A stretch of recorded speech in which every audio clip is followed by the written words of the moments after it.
the wrong link in here. Let me fix my pinned comments over here. Is this right? No, it's wrong. As y'all coming in, shout yourselves out in the comments section. We're going to get into this in 1 second. I got the wrong link in here on Facebook. But we're going to get the link right. And hope everybody's having a great week. Hope everybody's having a great day, whatever day it is, wherever you are checking this. Hope everybody's doing amazing. Let me make sure my comment is right here. Is that right? I hope that's right. It's halfway right. I'm just getting the comments right here on some reason on Facebook. Sometimes they give me an issue with the, I don't know, I think Apple and Facebook don't work together very well. But anyway, as y'all are coming in, shout yourselves out in the comment section on Facebook and on Instagram. Instagram, tell me where y'all checking in from. I just want to know where everybody's location's at. I want to know name and location. Name and location as y'all coming in. I'm just making sure I got my pinned comment where it's supposed to be over here on Facebook. Facebook's live. It gives you a lot of bells and whistles, but yeah, sometimes a little bit too much. Anyway, as y'all coming in, as I said, shout yourselves out. Y'all see what we're going to talk about. The topic here today is shortcuts in a positive way. For those of you not familiar with me, I'm going to introduce myself in a second. Oh yeah, let me get my comment in here. I even got my comment pinned. What comment do I want to put in here? I'll go with I'm going to put my text number in here. So any of you want to get my daily motivation text, you can just text me at the number that I'm about to put in the comments. I'll put this as the pinned comment. You want to get this text me at that number right there.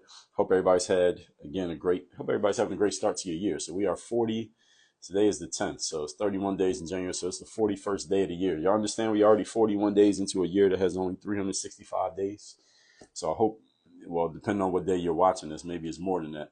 But you should be looking at the calendar. You should be looking at the clock. You should be tracking all these things that matter to you. Time matters to you. You should be looking at the time.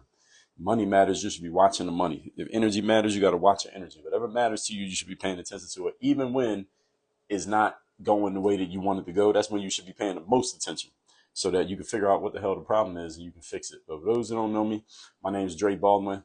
I'm a former 9-year pro athlete. I wrote 33 books. I've done 4 TED Talks, created this whole framework called Work on Your Game. It's all about taking all the tools, mental and strategic, to help athletes get to the top 1% in sports. And I've translated those tools over to the business world to help people like you all do 3 specific things. Number 1, perform at a higher level. Number 2, be more consistent in your performance. And number 3, of course, we're in business. So it's about making more money. So London is in the house. Ejiro Linux checking in from London. Shout out to London in the house. So we are international, as y'all can see. I'm also going to put the link for Work on Your Game University in here as well.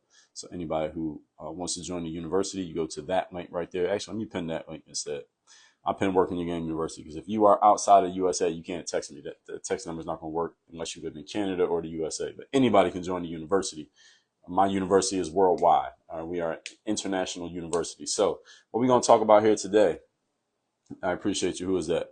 Just a Hooper. Appreciate you. So look, you got the free tips. If you like the free tips, imagine how good the paid stuff is. That's the question you really should be asking yourself, because that's what we're going to talk about right here. We're going to talk about shortcuts. And it's not just about paid stuff, but shortcuts. So even though I'm a guy who says work on your game, I got a whole brand called Work on Your Game. Michael Anthony Martinez over on Facebook. What's going on? Where are you checking in from, Michael? Even though I got a whole brand called Work on Your Game, I want you to understand that working on your game doesn't just mean that you got to do everything the slow way and the long way. Sometimes the game means there's a way that you can get things done faster. You can get things done with less effort. You can get things done. You can achieve a higher outcome with less energy, with maybe even sometimes, not all the time, but sometimes less investment. Albuquerque, New Mexico. I've been there before. So shout out to New Mexico. So that's what we're going to talk about here today is the shortcuts. How can you achieve more outcomes and do so faster? And how do you know when you can do this? How do you look for these?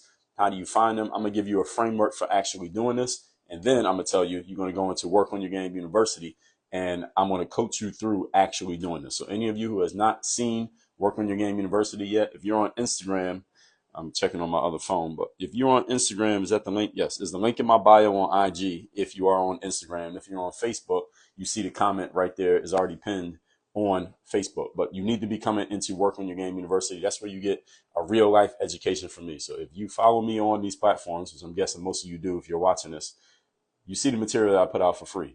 Okay. My free stuff is better than most people's paid stuff. So if you like the free stuff, all right, come into the university where it's paid and we go to an even higher level than that. All right. But I'll tell you more about that later. Let's get into the topic here today. So yes, I am going to tell you about how to actually look for shortcuts. And I want you to understand, and I got to offer this disclaimer at the beginning of this conversation, that even though I'm going to tell you about looking for shortcuts, this doesn't mean that there's always a shortcut. All right. Sometimes in life and sometimes in business, you have to do all the work. There's no shortcut to making it happen. So if you're in 8th grade, there's no shortcut to going to the NBA. All right. If you just started your business today and you didn't make your first dollar yet, there's no shortcut for you getting to $500,000 in revenue. You have to actually do the work, and you got to work your way through everything that's necessary. So just because I'm talking about shortcuts does not mean everything has a shortcut. All right. Everybody heard me, right? But there are times where there is a shortcut. I'm going to teach you how to look for them, how to use them, and then why these shortcuts matter. All right. So understand that good advice sometimes going to contradict other good advice. So you can have two pieces of good advice that are in contradiction to each other, because one of them applies if you go this way and the other one applies if you go that way. And sometimes they cross each other up. So you have to be wise enough to understand, when do I use information A and when do I use information B? We call that wisdom. So this is not a black and white color by numbers. You know, when you were a kid and you had a coloring book and it said, all right, color this red, color this black. That's not how life works. Life doesn't work like that. In life, you have to look at the situation. You have to assess. You have to decide what makes the most sense, given what I know, given what I don't know, and given the information that I have. Which one makes the most sense right now? And it can be different. What makes the most sense on Monday might not make the most sense on Thursday. So that's what wisdom is about. So don't take everything I'm saying here as gospel and you should apply it the same way every time. It doesn't work like that. Again, that's why it's called wisdom. If it was that simple, then honestly, we wouldn't have human beings, because computers can process faster than we can. They would do a better job of doing the same things over and over again than we do. The reason humans run the world is because the situation isn't always the same. Things change. The situations are fluid. So today we're going to talk about how to do things the quick way when it's possible, understanding that there are times you're going to have to do things the long way. All right. Point number one. So the first thing, I'll give credit to an author who, the first person I heard really talk about this in a really strategic way that made sense was a guy named Tim Ferriss. He wrote a book called The 4-Hour Work Week. Some of you probably heard of it. It's a very popular book. He also wrote The 4-Hour Chef. He wrote The 4-Hour Body. And he did a bunch of other books. He has his own podcast. He does interviews and stuff like that. You should check out some of his work, because he is a very good strategic thinker. He's good at deconstructing things similar to me, but on different subjects. And the reason I'm bringing him up is because he talked about this whole concept of, and this is where his first book came out. His first book came from this, and then his later books were based on this. Was he said to himself, if I had to achieve the same outcome, but I had to do it in like 20% of the time that I'm normally taking to achieve this outcome, how would I do it? How could I achieve the same outcome in 20% of the time that I'm usually using? So if it takes me 5 days to do this, what if I only had 1 day to do it? How could I do it? So when he did the 4-Hour Work Week, he was basically burning himself out, running his own business, and damn near burning himself into exhaustion. He said, if I had to work less, how could I do it and still run my business and make money? And the resulting experiments led to that first book.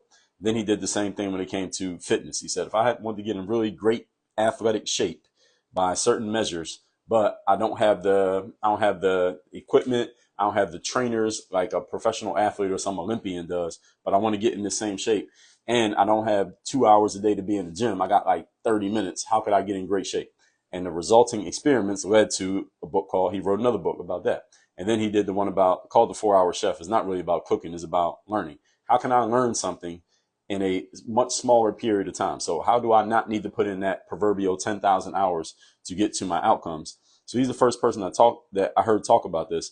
And he also talked about this concept called the minimum effective dosage. If any of you have not heard of that phrase, it's something that you should get familiar with. Minimum effective dosage is, what's the minimum amount that I need to get done in order to have this be good enough? Now, I did a reel on this, and I've done podcast episodes on this subject as well, that you need to know what your good enough is.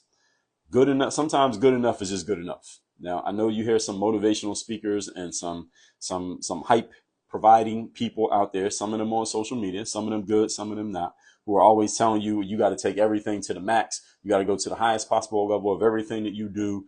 Good enough is never good enough. You always got to go as far and as high as you possibly can. Now, I get directionally, I get what they're saying. I mean, they don't mean that literally, because it doesn't even make sense. And if you had a hidden camera watching them, you would notice that they ain't doing that in every single thing that they do, even though they might preach that they are. It's impossible. It's humanly impossible for them to do that. And I know this on a scientific level and on a practical level. The point is this, that you need to know what aspects of your life where you do need to take it to the absolute max and go as high and as hard as you possibly can every single time. And understand that those areas where you're going to take it to the max every time, you're talking about maybe 2 or 3 things. That's pretty much it. Maybe 2 or 3 things you're going to take it to the absolute max in everything that you do. And then everything else in life, good enough is good enough. Now you got to know where is good enough, and where is it not good enough. It's not everything. So the example that I used, for example, people like, well, how you do anything is how you do everything.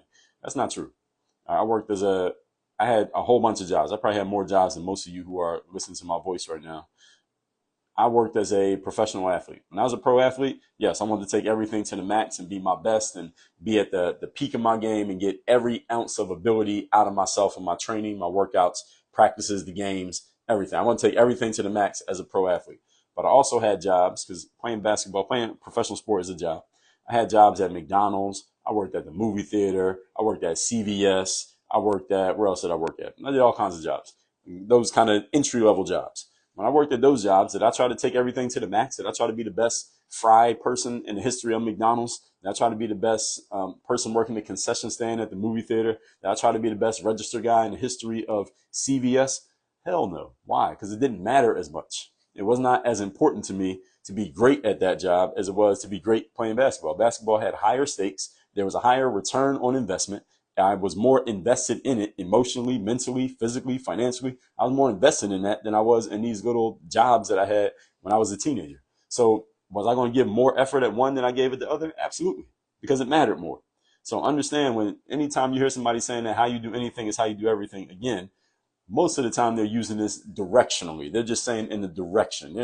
They don't mean this literally, even though, again, some people act like they mean it literally. They can't. It's, again, not possible for anybody to go that hard at every single thing that you do. You need to know what it is for you. And this is a decision that you have to make. Where am I okay with 80% being good enough? That's a question you got to ask yourself. Where am I okay with 80% being good enough? All right, if I wash the dishes at home and I got to empty the dishwasher and put the dishes away, I'm good with doing that at about 80% capacity. Why? Because it doesn't matter that much to me.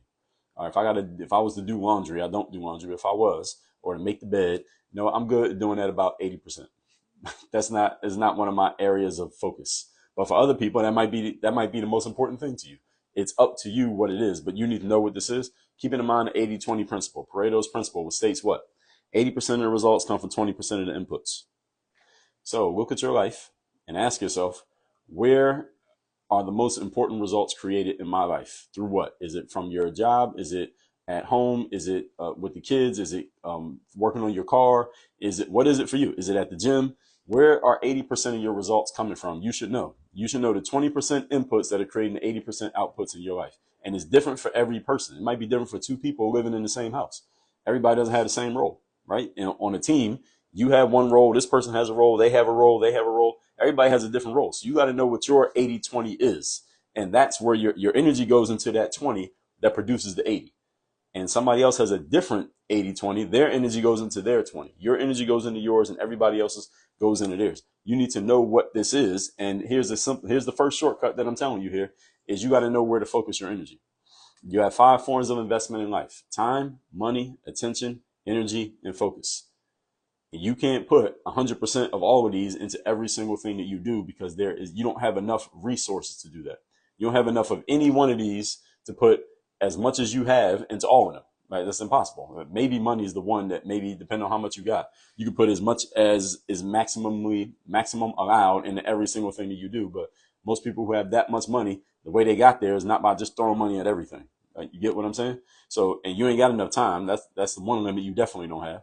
Energy. Most people don't have enough to put as much as you have in everything because, again, it doesn't even make sense. Attention and focus.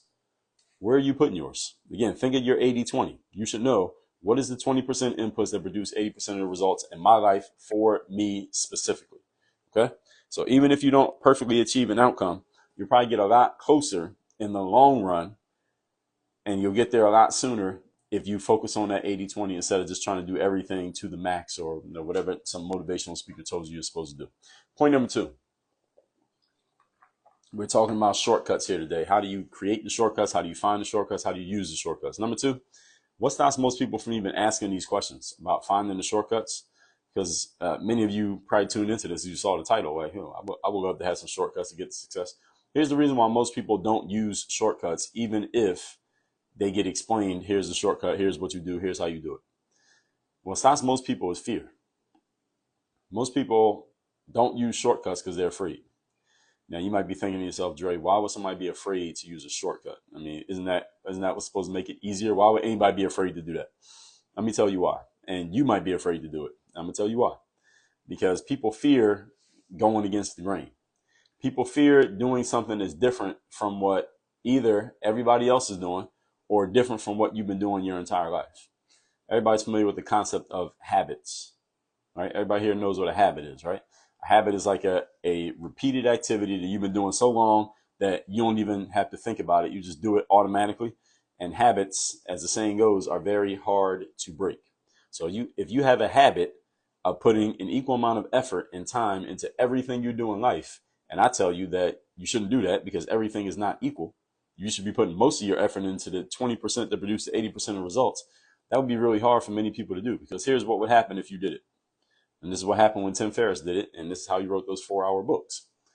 He started putting most of his time and effort and energy into the 20% of inputs that produce 80% of outputs, which meant what? He was able to work less and produce more results. So he put in less effort and got more results. Many people would feel very afraid if they actually found themselves doing that. And here's why. Because your habits, your ingrained habits you've been taught your whole life is that you're supposed to work hard, work hard, work hard. So anytime you find yourself not working hard and not putting in this maximum amount of effort, whatever it is, you're like, well, hey, I just finished all my work. I did everything I need to do for the day because I was focusing on my 20 instead of the 80. I focused on the 20 that produces the 80, and it's only 11:30. All right, I usually work till 6 o'clock. It's 11:30, and I pretty much got done everything I needed to get done. And now you're like, well, what am I supposed to do with the rest of this time? This last 7 hours of my day. Most people would be so afraid of having that time free. You know what they would do with that time? They would work.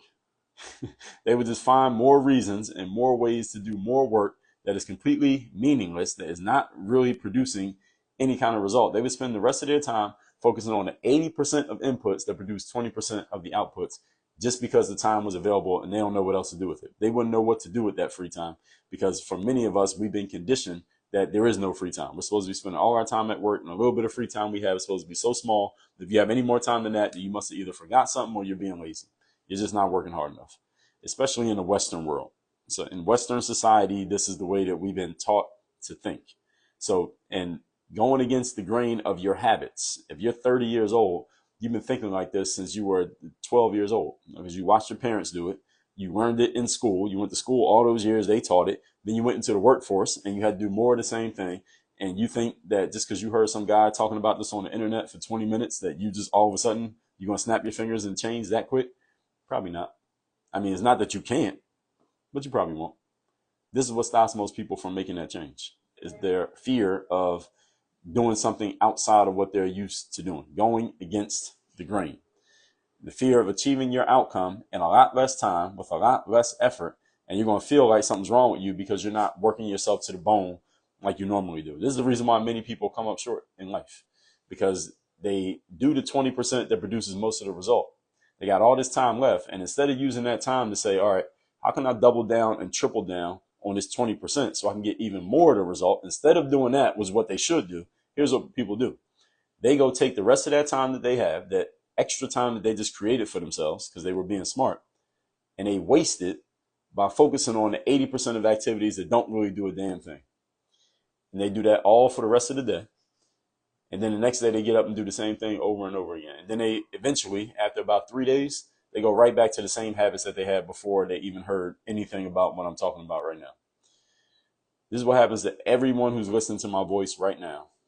20% of the things that you did at work today are going to lead to 80% of your results. 20%.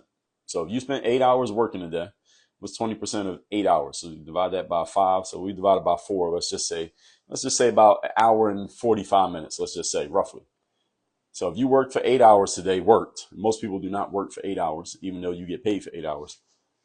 You spend about an hour and 45 minutes doing actual productive work that's actually going to take you somewhere, you or your company somewhere. About an hour and 45 minutes out of your 8 hour day doing something productive, or whatever amount of productive hours that you worked.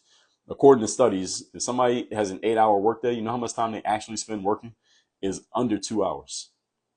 When someone has an 8 hour workday, the amount of time they spend actually productively doing real work is under 2 hours. But let's just assume that you who was listening to me, you're like an exceptional human being. You actually work for 8 hours. You spend about an hour, 45 minutes doing something that actually matters. And then you know what you do with the last 6 hours plus? Whole bunch of nonsense. And not the last 6 hours, because you usually don't start your day with the most productive stuff. It's somewhere it gets mixed in there. So the other 6 hours plus you spend doing some nonsense that's not going to do anything for you. It's not doing anything for the company. You're basically just filling the time. I'll give you an example. I was working, I did some work with the NBA a few years ago this is after I played ball. So as a speaker, I would go around and I was working with the NBA for the G League.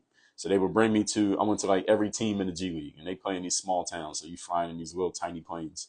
And I went to every team in the G League, and we were just talking about, it was me and a couple other people we would speak, just about career stuff and what are you going to do after basketball and all these other things, right? And I would talk about just getting yourself ready for life after basketball, because that's where I was at that point. And there was a couple people from the NBA who would travel with us, and I got to know them pretty well because they would be at each event. It would be at least one or two of them. They had like 3 or 4 people. They would be at every event. And I remember this one guy. He worked at the main office in New York. So when we did events for all the teams like on the East Coast, so like Erie, Pennsylvania, like there was a team in Long Island. I think there still is. All those teams, those areas over there. I remember this guy was like, one day they were talking about working in the office because they had to go to the office to work the next day. And he was like, man, you can't he was talking to one of his coworkers, but I was in the room. He said it out loud. He didn't care that I heard him. He was like, you can't get all your work done today because then you can't pretend to be doing anything tomorrow. You can't pretend to be doing any work tomorrow. So you got to slowly do some work today so that you got a little bit of work that you could do tomorrow so you can look like you're actually working. And this is how people work. And the NBA is a corporation. In most of corporate America, because this study, what I just told you, most people work like an hour and 45 minutes a day. That's a corporate study. All right, so that's studying people who work in corporate America. Most people who go to work at an office building and corporations, they do not spend most of their time working, even though they might look important and they wear a suit and they got a nice business card and they got a nice office and they work in this big building with all the glass and all that. Most of them ain't doing a damn thing all day but some nonsense, looking like they're working so they don't get fired. And those of you who are entrepreneurs, you can't afford to work like that because you're not going to make any money if you're pretending to do work. Because see, if you're an entrepreneur, you don't have anybody to impress. Like you're not trying to show off for anybody for the most part. Whereas in corporate, that's basically the whole game. In entrepreneurship, you should actually be spending the majority of your time actually doing real work, because if you're not, then you're costing yourself a whole lot of opportunity. You're costing yourself money in the long run. But the whole point is, we get taught this as kids when we're children. Then we go to school from age 5 to at least age 18. Most of us at least graduate high school. So what's that? 13, 14 years of school where you're taught to pretend to be doing work. Like, how often were you in school? Yeah, everybody here went to school, right? How many of you was ever in school and a teacher gave you some work and you finished the work really quick and then you pretended to be still doing work so the teacher wouldn't notice you, and so you could kind of like fly under the radar because you were already done doing the work. You weren't really doing anything. So all that's doing, everybody's done it. If you were relatively smart in school, you were smarter than like at least half the people in the class. You were in the upper half of intelligence in class. You had to do this because the slower kids, they were still doing the work and you were done, but you didn't want to look like you were doing nothing because then the teacher might give you some more work. So you had to pretend. And all that's doing is getting you ready for what you're going to do when you go to work. That's getting you ready for what you're going to do when you get a job in the real world. Is pretend to be working and take your time getting things done, simply because you didn't want to look like you weren't working, because then your boss will be like, well, what are we paying you for? You're not doing any work. when actually you should be getting rewarded because you're efficient. But because these big bureaucracies are set up the way they are, you got to pretend like you're working so that you don't get fired and you just keep collecting your paycheck. Like this guy at the NBA was telling me that he did. I mean, he was joking about it, but he wasn't joking. He was serious. And this is the whole point. Many people won't apply even looking for shortcuts and finding shortcuts and employing them simply because it's going against the grain of what you've been taught since you were 5 years old. So if you're 30 years old, you got 25 years of conditioning of you got to look like you're doing work. You should be working hard all day. If you're not dead tired at the end of the day, somehow you must have cheated or you did something wrong or you forgot something and you're just going to go right back to doing that. Even if somebody was to walk you through a whole day, like, don't do that, do this. All right, do this 20% is going to produce the 80% result. You can't keep it up because it goes against the grain of what you've been taught. So the biggest impediment to getting this thought out of people's minds is that many people are unable to explain their success outside of talking about how hard they work. Y'all notice that? Any of you ever noticed that? Just last week, or like a week or two ago, they had the Grammy Awards, right? The music awards. Now, I don't watch award shows, but I did see, I think I saw on Twitter that the Grammy Awards had taken place. Now, when people win awards, let's say the musician wins a music award, an actor or actress wins, what's the awards for acting and actresses? The Emmys or the Golden Globes? Is that the same award? I don't even know. Anyway, when they win those awards, basketball player wins the award. Now they got an award show for basketball. Football has an award show now too. So when popular people win awards and somebody asks them, or they just get to give a speech about how they won their award, what's the number one thing you hear them always say? It's always the same thing. They talk about how hard they worked, right? When someone wins an award, usually two things they say at the beginning. They thank God and they talk about how hard they worked to win the award. Here's the thing, all right? If you believe in God, then God's watching over everybody. He's watching over the people who are succeeding and the people who are failing equally. All right? He's not giving favors, and he's not playing favors to anybody in terms of his attention. That's number one. And number two, there's a whole bunch of hardworking people who are achieving very little right now. There's a whole bunch of hardworking people who are achieving a lot right now. Therefore, by deductive reasoning, hard work is not the key to being successful because there's a bunch of hardworking people who ain't got nothing going on.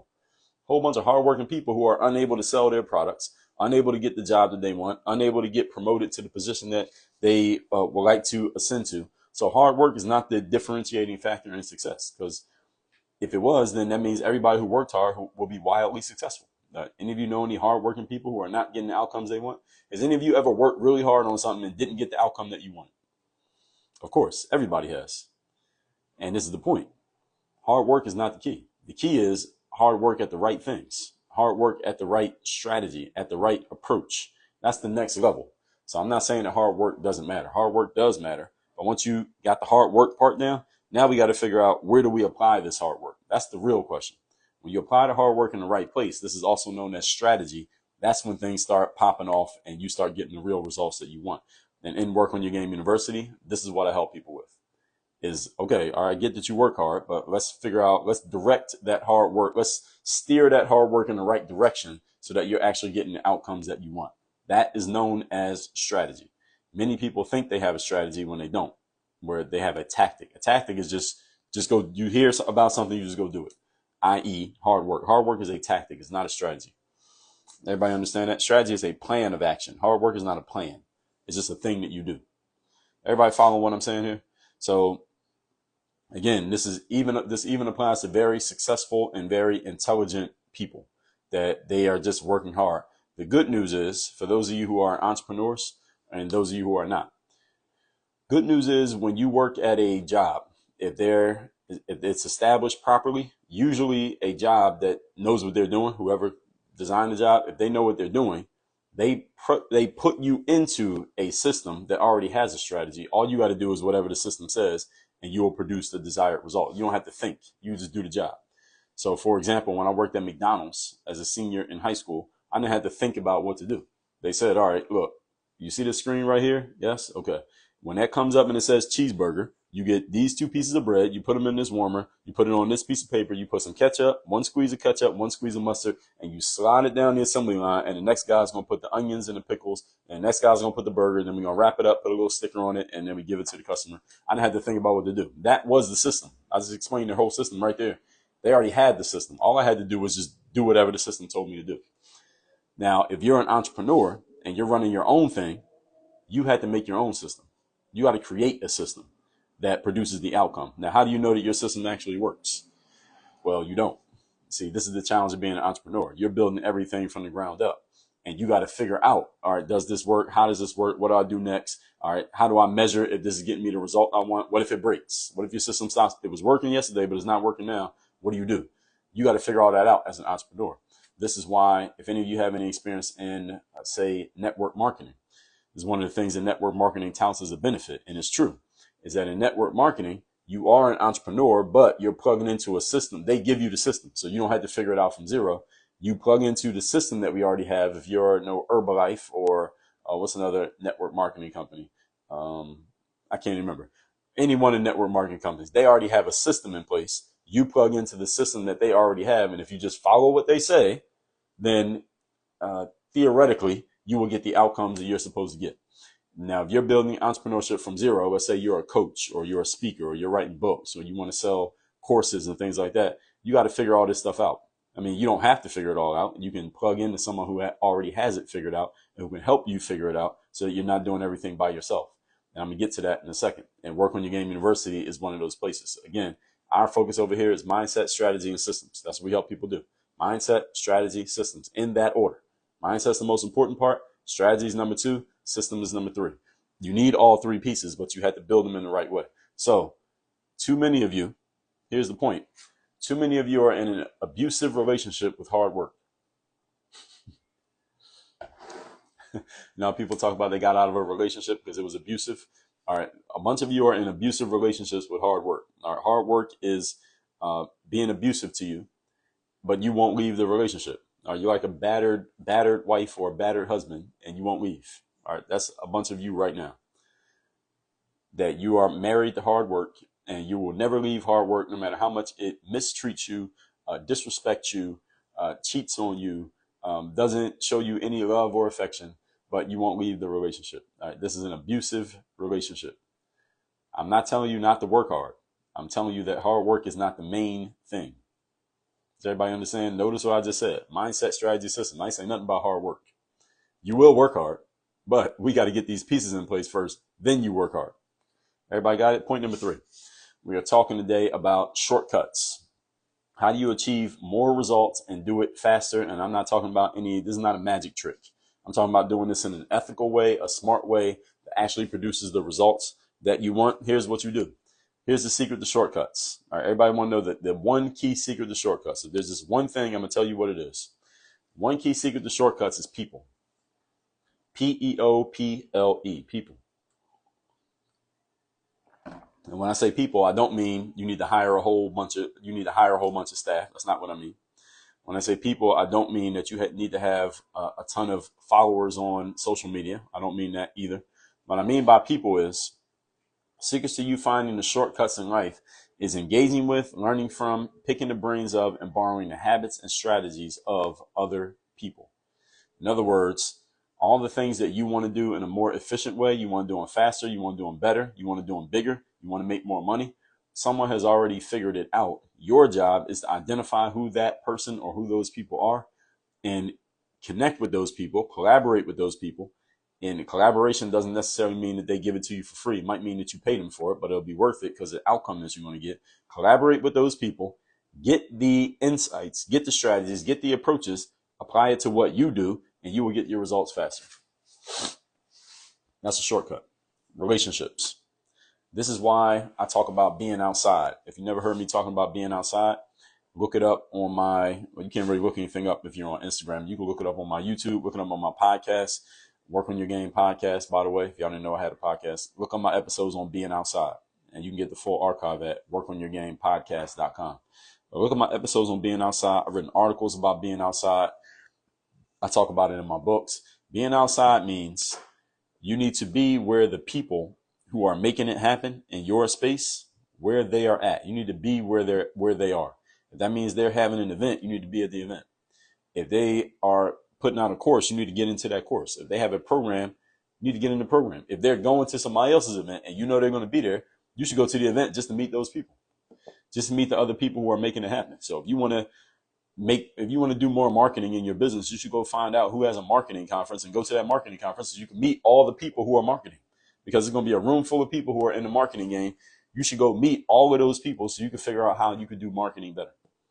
If you're in the physical fitness space in any capacity, you need to know what's the biggest conference, what are the biggest events for the physical fitness industry. You need to go to those events. It doesn't matter who's speaking and what they're going to be talking about, because you're not going there for the speakers. You're going there to meet all the other people who are in the industry who are coming to that event, because they're going there to meet people. You need to be in those spaces. So when I go to events, I'm going to an event next week. One of the main reasons I'm going to this event is not to hear the speakers. I don't even know who's speaking. I don't even know who's talking at the event. I don't even know who the speakers are. I literally don't know who the speakers are. I'm going to the event because I want to meet all the other people who are coming to this same event, because I'm going to make some collaborations there. I'm going to meet some new friends there. I'm going to do some business deals at that event. That's why I'm going to the event. There's some people who are going to be there that I already know, but I might not have met them in person. Maybe I only talked to them on text or WhatsApp or through Instagram or Facebook or something like that. I want to meet them in person, because the stronger relationship when you shake somebody's hand, you look them in the eye, than if you're just talking to them in a text message. So I'm willing to make that investment, because that's going to help take me further. And those relationships, let me be clear about something, folks. Those relationships that I'm going to build and cultivate, because some of these people I already know them, but I haven't met them. Again, making that relationship stronger is worth more than anything I could get out of just reading a book or taking a course or watching YouTube. So that means I'm willing to buy a flight. I got to fly in, I got to fly out, I got to stay at the hotel, I got the ticket for the event, all the food that I'm going to eat, and the time that I'm going to spend there. I'm willing to invest all of that just so I can build some new relationships with some people who are making it happen, because those relationships are worth more than everything I'm going to invest to go to the event financially. This is the way that you got to think if you're trying to build your business, is where are the people at that can help move me forward and help me move me forward faster. The right people can help you get more done than the right effort and the right idea 10 times out of 10. This is why you got to be building your relationships out there, folks. It's cool to use the internet. All right, I'll be the last person to tell you not to use the internet. I'm using the internet right now. I use the internet a lot. I post on social media probably more than most of you. But at the same time that I'm posting and I'm using my phone and my computer, I'm also meeting people in real life. I just got an email just yesterday from a guy. I was on his podcast like months ago, and he connected me with somebody he knows who lives down here in Miami. He said, you two should meet. And he mentioned a little bit about me, and he mentioned a little bit about the other guy. I'm going to call the guy. When I get off this call, I'm going to call that guy, and I'm going to set up a time to meet him in person, because I want to see what he's about, because he might know somebody who I need to know. We might be able to do a business deal together. And I'll get more done through knowing him than I will doing all the hard work by myself every day. Y'all get what I'm saying here? Is this making sense to y'all? This is why the relationships matter so much. So the biggest shortcut is relationships. You need to know people. So in your phone, so I'll tell you the most valuable app in your phone. So looking at my phone right now. So here's all the apps on my home screen. So I got all the business apps, like the money apps and accounts and all that, but forget about that. So we got Gmail, Twitter, Instagram, YouTube, Google Docs, all the social medias, WhatsApp, texting, Facebook ads, Google Photos, music, podcast, Audible. The most important app on your phone. I'm going to tell you the most important app on your phone. All right. The most important app on your phone is this one right here, Contacts. Most important app on your phone is the Contacts. Why? Did I push the button? Contacts. It's the most important app on your phone. Why? Because anybody who can text you is probably in your contacts. Anybody who can call you is in your contacts. Anybody who can WhatsApp you is in your contacts. Anybody who can leave you a voicemail is in your contacts. You need the people, all right? Not the knowledge, not the information. You could be the smartest person in the world. You still only got two hands and one brain. You can only be physically in one place at a time. But what if you had 10 friends all on the same side as you, trying to help you get to the same outcome all at the same time? Could you get a lot more done? Even if you're smarter than all 10 of them. They might not even be that smart. Let's say each one of them is 10% as smart as you. So all 10 of them put together equals one more of you. So if it was 2 of you, could you get more done?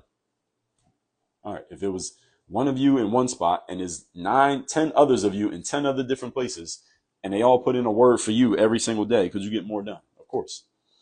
That's why you got to have the relationships, folks. That's what I mean by being outside. Doesn't literally mean you got to go outside and stand outside. If it's cold outside, you don't have to stand outside. Nothing's happening. I mean, be in the places where it's happening. Be where it's at. You need to know where it's at, and then you need to be there. That's how you get the shortcut. All right. So the people who achieve these outcomes, it seems they achieve outcomes really fast. It's not because they're smarter than you. They're not working harder than you. They don't have more resources than you necessarily. And if they do, that's not the reason why they're achieving the outcomes. It's because they have a different way of thinking from you. They are thinking about things differently from you. So they address problems and challenges different than how you address problems and challenges. And that's why they're getting outcomes that you're not getting, because you're trying to just hard work your way out of every situation, or hard work your way to accomplishments. Problem is, hard work has its limits. Relationships do not. Hard work has limits. Relationships do not. All right, who got questions? Put it in the comment section. I'm going to recap my 3 points and we'll go from there. So the topic here today is how to look for and find the shortcuts, with the caveat that not everything has a shortcut. Sometimes you do have to go the long way, but sometimes there is a quick way to get things done. You got to discern when to look for the shortcuts and when you can use them, and also when it's probably not going to make sense to use the shortcuts. You should do things the long way, and you got to do it the drawn out way. And these situations change. Every situation is fluid. So number one is Tim Ferriss, the first person I heard talk about this. He just asked himself a really good question, quality question. How can I achieve the same outcome in half the time? Well, if I had to achieve the same outcome in half the time? What if I had only had 25% of the time, but I need to get the same outcome? How could I do it? And by asking himself that question, he didn't have the answer at first. He went and experimented to find out what the answer was. And in finding out the answer, he found some very efficient and innovative ways to get things done. He started achieving outcomes a lot faster than most people do, simply because he asked himself a better quality question. So you all should be thinking about the concept of minimum effective doses, which means what? What's the minimum amount of effort that I need to get this thing to good enough? And understand that saying how you do anything is how you do everything is nonsense. It is not. You do not do everything the exact same way. All right. Do you put the same effort into washing the dishes that you put into your career? Probably not, because they don't matter the same level. So you need to figure out, where does it matter for me to give my maximum effort? That's the 20% that produces 80% of the results. 80-20 principle. 80% of your outcomes come from 20% of the inputs. You should not be putting the same effort into 80% inputs that you put into 20% inputs. Why? Because they do not produce the same amount. Everybody understand what I'm saying here? So you need to know, if you drive a $250,000 Ferrari, do you put the same gas in that you put into a Kia? Probably not. Why? Because they're not worth the same amount. You didn't make the same investment into both of those. So no, how you do anything is not how you do everything, and it should not be, because you should be making value judgments as to where your investment should go based on what you are doing, why you are doing it, how much you are invested into that thing, and what kind of return you get from that investment. You do not put the same amount of effort into every single thing that you do. That's stupid. That doesn't make any sense. Everything is not equal. All right, this is not socialism. All right, point number 2. Second point is, what stops most people from even asking this question, let alone answering it or acting out the possible answers, is fear. Is that it's been ingrained in us since we were 5 years old that we should just work hard, pretend to be working hard, keep working hard, and just work hard every day. If we work hard, we'll get rewarded with good grades in school. You get rewarded with a paycheck, and you get rewarded with a diploma or a degree in high school and college. You get rewarded with a paycheck at a job. Understand that habit that has been ingrained in you for the last, I don't know how old you are, let's just say 13 years of school. And then when you add however many years it's been since you graduated from high school or college, and that's how much you got. All right, that's how much it's been ingrained in you from age 18. Age 18, you had 13 years of it. So if you're 30, you add another 12. So that's 25 years. You got 25 years. If you're 40, you got 35 years of this. So me talking to you for 45 minutes is not going to change your habit necessarily. Most of the time, it doesn't work that fast. Now, it can work that fast. Ideally, it would work that fast, but for most of you, it's not. All right, you got 30 years of that. You're going to need a little bit more time. You're going to need a little bit more time to get that nonsense out of your brain and put the stuff that actually works into your brain. So what stops most people is fear and the habit and the way that you've been thinking all this time of your life. Biggest impediment is getting those old thoughts out of your head. And many of you have a abusive relationship with hard work. You are in an abusive marriage with hard work, but you won't leave the relationship, or you won't run away. You won't go back to your mom's house, pack a bag and get out of there. You're in an abusive relationship with hard work, thinking that hard work is the key to your success. It is not. Hard work is an element of success. It is not the key to success. And there's a big difference between the two. Over here, work on your game. It's mindset, strategies, and systems in that order. Not hard work. Notice none of those is hard work. Mindset, strategy, and systems. Not saying you won't work, but those are the three elements. Hard work is not one of the keys. Number three, the secret to shortcuts is people. You need the right people around you. You need to build the right relationships. You need to be known by the right types of people. And this all means you need to be outside, meaning you need to be where it is at in your industry. So whatever industry you're in, you need to find out where are all the people who are making it happen in that space. Where do they gather? Where do they go? Who do they know? And how do I get any of them to know me? You should be asking yourself that question, and you should be making the investments, time, money, attention, energy, and focus to go to those places. So if it means you need to go somewhere, go. If it means you need to buy a ticket and be somewhere, buy the ticket. If it means you need to put some effort into selling yourself and building a relationship with the right people so they let you in the room, put that time in. Because having the right people around you will get more done than all the hard work in the world combined, because you don't have enough time to do all the hard work by yourself. You only got two hands, you got one brain. You don't have time to do it all. But if you had a bunch of people around you acting on your behalf who could help you out, that's the power of a unit. All right. Five fingers is not as strong as one fist. All right. So all the fingers together become a fist. Five fingers working individually, they are easily broken one at a time. So that's why you got to get the right people around you. That's why you got to build the team. And that's why you got to be outside. So if you got a question, put it in the comment section.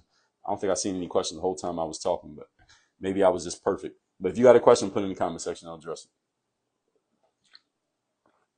The topic, for those who came in the middle of this, we are talking about shortcuts. Asking yourself the right question, getting over the fear of breaking out of your old habits and, excuse me, building relationships to be outside. So if you got a question, put it in the comment section. I will take a question. Next week, I'm going to be at an event, and I'll probably do some lives. I'll do some lives from where I'm at. I might do some lives from in the venue and maybe show y'all. We'll see. We'll see what the sound is like in there and what the Wi-Fi is like. The Wi-Fi got to be good in order for me to do it. But I might do some lives, and I'm definitely going to be on the story. The story is going to be very active next week, starting on Tuesday. Story will be very active, and I'll be just showing y'all as I talk to people, meet people. I'm going to introduce y'all. Y'all will see through the story and all that on IG. So if you don't usually look at my IG story, next week you want to look at my IG story, because it's going to be very active. They're going to be very long. I'll be posting a lot, and y'all going to be seeing what's going on, how it's happening, what the actions are out there. Any questions? I ain't seen nobody with a question, so I guess I was just amazing today. I'm all right with that. I'm all right with being amazing. So shout out to everybody who has been in here.